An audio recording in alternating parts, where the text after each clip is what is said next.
नमस्कार दोस्तों। आज की ये वीडियो खास करके लिए स्टूडेंट्स के लिए है। पर इसमें जो टीचिंग्स होगी वो सिर्फ स्टूडेंट्स के लिए ही नहीं, आप सभी के लिए हेल्पफुल होंगी।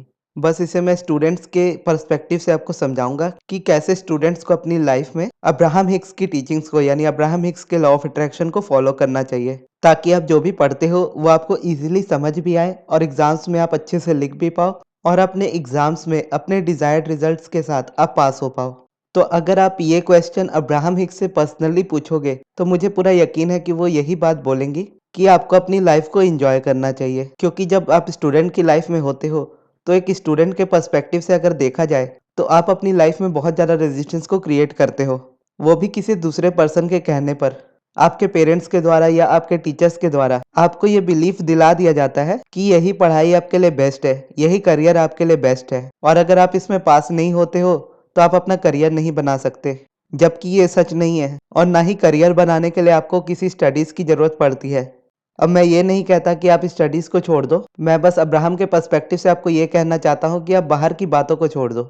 आप खुद चूज़ करो कि आपको अपने करियर में क्या चाहिए, और जब आपकी खुद की वो डिज़ायर होगी तो उस चीज़ को आप इजीली मैनिफेस्ट कर पाओगे, क्योंकि वो आपके वोटेक्स में होती है। अब अगर आप वोटेक्स के बारे में नहीं जानते तो इस वीडियो के बाद मैं आपको एक वीडियो दूंगा, उस वीडियो को आप देख लीजिएगा, वोटेक्स को आप समझ जाओगे। तो यानी जब वो चीज़ आपके इंटरेस्ट की होती है तो आप उसमें कितनी भी ऊंचाइयों को छू सकते हो, उसकी कोई लिमिट नहीं होती। आप जिस भी एग्ज़ाम को चाहते हो आप उस एग्ज़ाम को इजीली क्लियर कर सकते हो। और अगर आपने किसी के कहने पर दूसरा करियर चूज़ किया भी है तो भी कोई प्रॉब्लम वाली बात नहीं है। आप उस डिज़ायर को भी अपनी डिज़ायर बनाकर पूरा कर सकते हो। और उस डिज़ायर को अपनी डिज़ायर बनाना इसीलिए भी ज़रूरी होता है क्योंकि उस करियर की और उस एग्ज़ाम की अच्छाई को आप तब तक पूरी तरह से नहीं देख पाओगे जब तक कि वो खुद आपकी डिज़ायर ना हो। जैसे अगर मैं अपना एग्जांपल दूँ तो मैं लॉ ऑफ अट्रैक्शन का स्टूडेंट हूँ और अब्राहम हिक्स का स्टूडेंट हूँ, और मुझे अब्राहम हिक्स की टीचिंग से इतना ज़्यादा प्यार है और अब्राहम की टीचिंग्स पर इतना ज़्यादा विश्वास है कि मैं अब्राहम की टीचिंग्स को बिना क्वेश्चन किए अपनी लाइफ में फॉलो कर सकता हूँ और मुझे एग्जैक्टली वैसे ही रिजल्ट्स मिलेंगे जैसा मैं चाहता हूँ।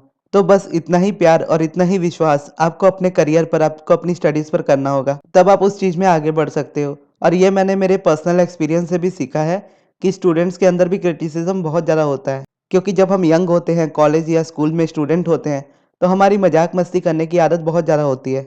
हम स्कूल में भी जाते हैं तो एक दूसरे का नाम रखते हैं या अपने टीचर्स को भी किसी न किसी नाम से बुलाते हैं, और वो शरारत कब जाकर क्रिटिसिज्म में बदल जाती है वो हमें पता नहीं चलता, क्योंकि इस तरह से हम टीचर्स को नाम दे देते हैं और अपनी और उनकी अलाइनमेंट को आपस में बिगाड़ देते हैं। यानी अगर कोई टीचर आपको डांटता है तो हम उसे खड़ूस कह देते हैं, और उसी तरह का बिहेवियर फिर सामने वाले प्रोफेसर या टीचर हमसे करते हैं।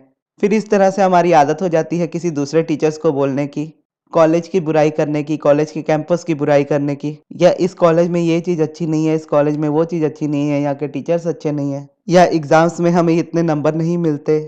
इस तरह की कितनी सारी क्रिटिसिज्म हम अपने कॉलेज के, अपने टीचर्स के बारे में करते हैं। और इस वीडियो में से मैं आपको 3 चीज़ें रिकमेंड करना चाहता हूँ, जिसमें से 3 में से आप एक चीज़ तो अपनी लाइफ में रखिएगा ही ज़रूर। तीनों रख लेते हो अगर आप, तो आप अपने किसी भी स्टडीज़ को कर रहे हो, किसी भी एग्ज़ाम्स को कर रहे हो, आप इज़िली क्लियर कर पाओगे उस चीज़ को। सबसे पहले तो पढ़ाई के बर्डन को लेकर अपनी लाइफ में अपने एन्जॉयमेंट को आप पीछे कभी ना छोड़िए, क्योंकि अगर मैं आपको मेरी पर्सनल लाइफ में से बताऊँ तो कॉलेज के टाइम में मैं कॉलेज को बहुत ज़्यादा क्रिटिसाइज़ करता था। लेकिन फिर भी मैंने कभी अपनी एन्जॉयमेंट पर कोई भी कॉम्प्रोमाइज़ नहीं किया। यानी पढ़ने में मैं अच्छा था और अटेंडेंस भी मेरी 100% हमेशा रहती थी। लेकिन मेरे माइंड में क्रिटिसिज्म बहुत ज़्यादा भरा हुआ था, जिसकी वजह से मेरी स्टूडेंट लाइफ काफ़ी ज़्यादा ख़राब हुई थी। और उस समय मेरा एक ही सबसे बड़ी हॉबी होती थी, वो थी मूवीज़ देखना। तो मैं हर एक मूवीज़ जाकर देखा करता था, तो वो मेरी एन्जॉयमेंट का सोर्स होता था। और क्योंकि मैं अपनी पढ़ाई को क्रिटिसाइज़ नहीं करता था लेकिन अपने कॉलेज और टीचर्स को क्रिटिसाइज़ करता था, तो उस वजह से मेरा कॉलेज पूरी तरह से छूट गया। यानी सिचुएशंस इस तरह की बनी, मैं इतना ज़्यादा बीमार हो गया कि मैं ड्रॉप आउट ही हो गया, और बहुत कोशिश करने के बाद भी मुझे एग्ज़ाम देना नहीं मिला, क्योंकि मैं एग्ज़ाम देता तो मैं पास होता। लेकिन जो रेजिस्टेंस मैंने मेरी लाइफ में क्रिएट किया था, वो रेजिस्टेंस मेरी स्टडीज़ को लेकर था, मेरे कॉलेज को लेकर था। तो वो चीज़ मैनिफेस्ट होनी ही थी, और वो इस तरह से मैनिफेस्ट हुई कि मैं बीमार पड़ गया और मेरा कॉलेज ड्रॉप आउट हो गया। और क्योंकि मैं पढ़ना चाहता था आगे, तो फिर मैंने सेल्फ हेल्प बुक्स को पढ़ना शुरू किया। और कॉलेज की स्टडीज़ में मुझे उतना ज़्यादा इंटरेस्ट नहीं था, लेकिन फिर भी मैं पढ़ता था उसे, क्योंकि मैं खुद से चाहता था कि मैं ग्रेजुएशन को कंप्लीट करूँ। तो जब मैं उस चीज़ को कंप्लीट नहीं कर पाया तो मेरा बस इतना ध्यान था कि मैं पढ़ाई करना कभी भी नहीं छोड़ूंगा। आज मेरा कॉलेज ज़रूर छोटा है, पर मैं इतना ज़्यादा पढ़ूंगा कि जितना कोई कॉलेज जाने वाला स्टूडेंट भी नहीं पढ़ता होगा। और इतनी ज़्यादा नॉलेज गेन करूँगा जितने मैं किसी कॉलेज में पढ़कर भी नहीं कर सकता। और फिर उसके बाद से मैंने बुक्स पढ़ना शुरू की थी। उसके बाद मैंने डिफरेंट डिफरेंट कैटेगरीज़ की 100 से ज़्यादा किताबें पढ़ी और उसके बाद मुझे लॉ ऑफ अट्रैक्शन के बारे में पता चला और अब्राहम हिक्स भी इतनी देर बाद मेरी लाइफ में आई। क्योंकि कॉलेज में पढ़ना मेरी डिज़ायर थी, लेकिन कॉलेज को मैंने रेजिस्टेंस की वजह से अपनी लाइफ से हटा दिया था। लेकिन मेरी ये डिज़ायर ज़रूर थी कि मैं अपनी लाइफ में पढ़ाई ज़रूर करूँ। तो यूनिवर्स ने इतनी रेजिस्टेंस होने के बावजूद भी मेरी पढ़ाई में मुझे काफ़ी ज़्यादा सपोर्ट किया। मेरी हेल्थ कितनी भी ख़राब थी उस वक़्त, लेकिन फिर भी मैं उन चीज़ों को पढ़ता था। भले मुझे वो चीज़ें समझ में नहीं भी आती थी, फिर भी मैं उन्हें पढ़ता था। और उन चीज़ों को पढ़ते-पढ़ते मैंने अपनी लाइफ़ में अपने पर्पस को खोज लिया, जो मुझे पसंद था। यानी लॉ ऑफ अट्रैक्शन को खोज लिया। और क्योंकि मेरी पढ़ने की हैबिट थी शुरू से, तो मैं ईज़िली किसी भी बुक को बहुत जल्दी पढ़ लेता था। पहले इंग्लिश में प्रॉब्लम होती थी तो उतने अच्छे से नहीं समझ में आती थी। उसके बाद से वो भी समझ में आने लगी। तो पहले क्या करता था कि मैं एक ही बुक को दोनों लैंग्वेज में ले लेता था। इंग्लिश में भी ले लेता था, हिंदी में भी ले लेता था। क्योंकि उस वक़्त इतने ज़्यादा यूट्यूब चैनल्स नहीं होते थे जिसमें से जाकर आप सीख सकते हो चीज़ों को।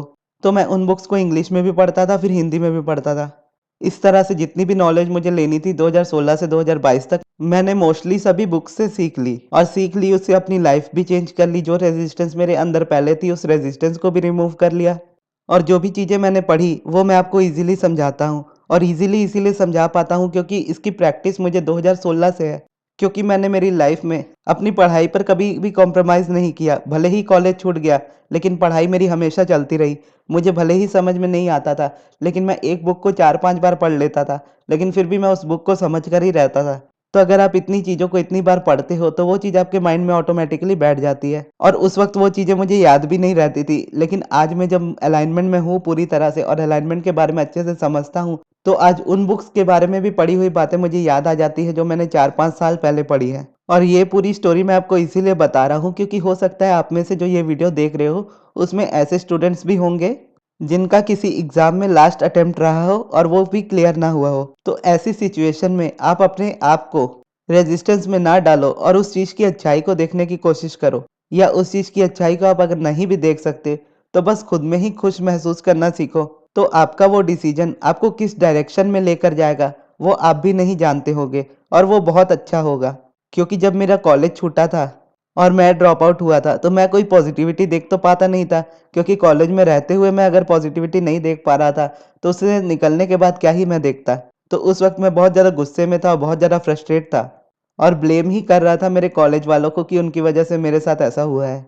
पर कहीं न कहीं मेरी पढ़ने की डिज़ायर ज़्यादा थी। यानी मैं इतना तो जानता था कि मैं कॉलेज पूरा करने के बाद भी करियर कुछ ऐसा ही चूज़ करूँगा जो मेरे कॉलेज से रिलेटेड नहीं होगा। तो इसीलिए देखा जाए तो मेरी पढ़ाई की डिज़ायर ज़्यादा थी और कॉलेज में रहने की डिज़ायर कम थी। और रेजिस्टेंस काफ़ी ज़्यादा थी, लेकिन पढ़ने की डिज़ायर भी काफ़ी ज़्यादा थी। तो उस पढ़ने की डिज़ायर को पूरा करने के लिए यूनिवर्स ने मुझे एक के बाद एक बुक्स को दिया, जिनको मैंने पढ़ा, जिनसे मैंने सीखा और वो सारी चीज़ें आपको सिखाने लगा। और एक बात आपको हमेशा याद रखनी चाहिए कि आपको अपना कंपैरिज़न किसी से भी नहीं करना चाहिए, ना ही अपनी स्पीड को किसी दूसरे पर्सन से कॉपी करना चाहिए। क्योंकि जब मैंने बुक्स को पढ़ना शुरू किया था तो मुझे बुक्स समझ नहीं आती थी, तो एक-एक बुक को मुझे 4-5 बार पढ़ना पड़ता था। दोनों लैंग्वेज में पढ़ना पड़ता था, इंग्लिश, हिंदी में, तब जाके मैं उसे समझ पाता था। तो शुरू में मेरी लर्निंग काफ़ी ज़्यादा स्लो रही थी। यानी 2016 से किताबें लगातार पढ़ने के बाद 2022 में मेरी सक्सेस मुझे मिली। तो इसमें देखा जाए तो मैंने अपना टाइम हमेशा लिया। मैंने कभी भी किसी के टाइम पर फ़ोकस नहीं किया कि कौन मुझसे अच्छा कर रहा है, कौन मुझसे बुरा कर रहा है, कौन मुझसे ज़्यादा पढ़ रहा है, कौन मुझसे कम पढ़ रहा है। इन बातों से मुझे कोई फ़र्क नहीं पड़ता था शुरू से ही। मैं बस ये देखता था जिस बुक को मैं पढ़ रहा हूँ इसे मैं कैसे समझ पाऊँ। और फिर धीरे-धीरे उसी किताबों को पढ़ते-पढ़ते पूरे पेशेंस के साथ मैंने उस चीज़ को किया। और फिर मेरी उसी जर्नी में मुझे अलाइनमेंट के बारे में पता चला। फिर जब मैंने अलाइनमेंट को अचीव किया और उसके बारे में मैं और ज़्यादा पढ़ने लगा, तब मेरी लाइफ में सारी चीज़ें मल्टीप्लाई होने लगी। यानी इतने टाइम तक जो चीज़ें मुझे धीरे-धीरे समझ में आ रही थी, वो एक बार में मेरे माइंड में से निकलने लगी। यानी पहले मैं सोचता था कि जब मेरा यूट्यूब चैनल होगा तो मैं यूट्यूब की स्क्रिप्ट लिखा करूँगा, फिर वीडियोज़ को बनाया करूँगा, फेस कैम वीडियोज़ बनाया करूँगा। तो अब जब पेशेंटली मैंने उन चीज़ों को पढ़ा तो अब मुझे इन चीज़ों की ज़रूरत भी नहीं पड़ती। मैं ना तो स्क्रिप्ट लिखता हूँ, ना तो मैं फेस कैम वीडियोज़ बनाता हूँ। फिर भी जो मुझे बताना होता है वो मैं ईज़िली बता पाता हूँ और जो मैं समझाता हूँ वो आपको ईज़िली समझ भी आता है। और मेरे सब्सक्राइबर्स की ग्रोथ, मेरी चैनल की ग्रोथ, मेरी करियर की ग्रोथ सब इतनी ज़्यादा फास्ट हो गई जितनी मैंने एक्सपेक्ट भी नहीं की थी। क्योंकि कहीं न कहीं जब हम खुद डिसाइड करते हैं कि मुझे इतनी स्पीड में सक्सेस चाहिए, तब हम उस चीज़ को और ज़्यादा स्लो कर देते हैं। और जितना हम टाइम लिमिट से दूर रहते हैं, उतनी जल्दी हम चीज़ों को मैनिफेस्ट करते हैं।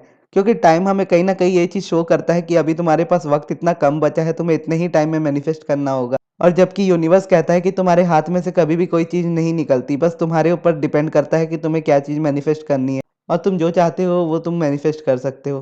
तो सबसे पहली चीज़ ये हो गई कि आपको आपकी लाइफ़ में एन्जॉय करना है और कभी भी अपने आप को किसी से कंपेयर नहीं करना है। अपनी स्पीड में आपको चलना है, किसी और की स्पीड को कॉपी नहीं करना है।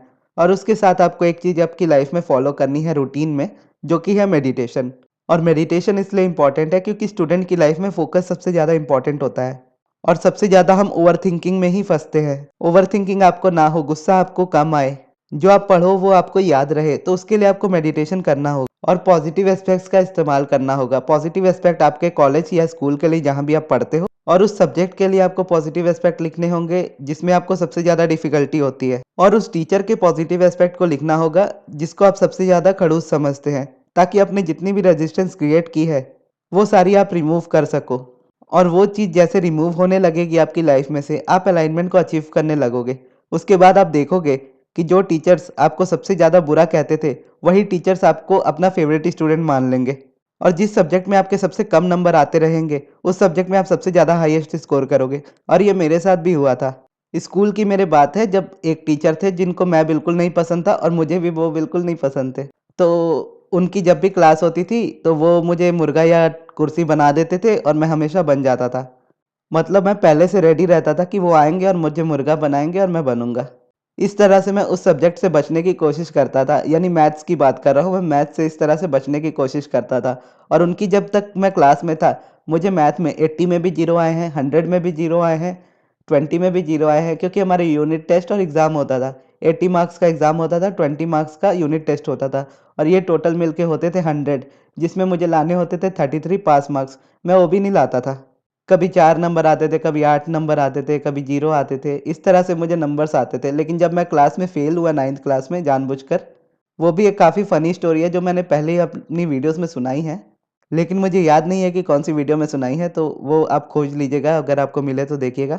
तो जब मैं उस क्लास में से फ़ेल होकर नई क्लास में गया, तो जब मुझे वो नई क्लास टीचर मिली, तो वो इतनी ज़्यादा अच्छी थी कि वो मेरी प्रॉब्लम्स को मेरे बोलने से पहले समझती थी। यानी वो मुझसे खुद क्वेश्चन पूछती थी कि क्या तुम्हें ये डाउट क्लियर हुआ है या नहीं? और मुझे खुद उस चीज़ का आंसर बताती थी। और इस तरह से क्या हुआ कि मेरा मैथ्स जो सबसे वीक होता था, वो सबसे अच्छा हो गया। और फर्स्ट टर्म में ही मुझे 80 में से 69 मार्क्स आए थे। और जब मैंने मैट्रिक दी थी, तो 9 और 10 के हमारे कॉम्बिनेशन होते थे। यानी 9 और 10 का एक ही रिज़ल्ट बनता था और 9 और 10 की क्लास टीचर भी सेम थी। तो जब मैंने 10th पास किया था, तो मेरे 100 में से 84 या 81 मार्क्स इस तरह से कुछ आए थे।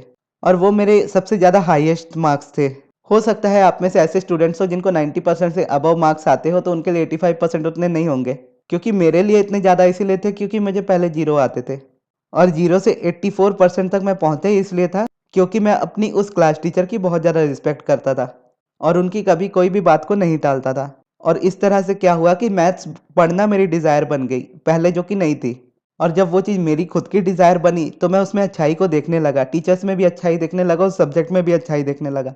और जब मेरा पहला रिज़ल्ट आया था, तो मेरे पुराने वाले सर को भी विश्वास नहीं हुआ था कि ये मेरा रिज़ल्ट है। अब मैं उस तरह के गुस्से और गिल्ट से पूरी तरह से बाहर हूँ, क्योंकि मैं अब इस वक़्त उस चीज़ को समझता हूँ कि वो कहीं न कहीं मेरी क्रिएशन थी। यानी मेरे टीचर्स की उसमें कोई गलती नहीं थी, मेरा बिहेवियर ही उस तरह का था, मेरी रेज़िस्टेंस ही इतनी ज़्यादा थी कि मैं अपने सर से उस तरह का बिहेवियर अट्रैक्ट करता था हमारे लिए। तो इस वीडियो में मैंने आपको जो भी बताया है, सबसे पहले तो आपको अपनी लाइफ को एंजॉय करना है, यानी अपनी पढ़ाई के लिए आपको अपनी एंजॉयमेंट को कॉम्प्रोमाइज़ नहीं करना है। क्योंकि अगर आप उस चीज़ को कॉम्प्रोमाइज़ करते हो, तो आप रेजिस्टेंस को क्रिएट करोगे। क्योंकि अगर आप सिर्फ पढ़ते रहोगे और अपनी लाइफ को एंजॉय नहीं करोगे, तो आपकी लाइफ बोरिंग सी हो जाएगी। तो इसीलिए आप अपने हिसाब से बैलेंस बनाइएगा अपनी लाइफ में इस चीज़ को लेकर कि कितना आपको एंजॉय करना है, कितना आपको पढ़ना है। उसके बाद आप मेडिटेशन हर रोज़ कीजिएगा और पॉजिटिव एस्पेक्ट्स हर रोज़ लिखिएगा। और पॉजिटिव एस्पेक्ट्स और मेडिटेशन करने में आपको आधे घंटे बस लगेंगे। 15 मिनट आपको मेडिटेशन करना होता है और ये 3 पेज आप लिखोगे पॉजिटिव एस्पेक्ट के, तो आपको मोस्टली 15 मिनट लगेंगे। इससे आपकी जितनी रेजिस्टेंस होगी, जितनी नेगेटिविटी होगी, वो एक ही दिन से निकलनी शुरू हो जाएगी। क्योंकि स्टूडेंट्स की लाइफ में इस तरह से होता है कि वो सीखने में अच्छे होते हैं। रेजिस्टेंस उनमें होता है, लेकिन एडल्ट से कम होता है। यानी बड़े लोगों से कम ही रेजिस्टेंस होता है, जो स्कूल या कॉलेज के स्टूडेंट्स होते हैं उनमें। तो आपके लिए उतनी मुश्किल नहीं होगी। तो ये थी हमारी आज की वीडियो और वोटेक्स वाली वीडियो आपके स्क्रीन के लेफ्ट साइड पर आ रही होगी, तो वहाँ से जाकर उस वीडियो को आप देख सकते हो। और अगर आपको पर्सनल सेशन बुक करने हो, मुझसे पर्सनली फ़ोन पर बात करनी हो या सब्लिमिनल क्रिएट करवाने हो, तो आप मुझसे इंस्टाग्राम पर या फिर जीमेल पर कॉन्टैक्ट कर सकते हो। और इस वीडियो को यहाँ तक देखने के लिए बहुत-बहुत धन्यवाद।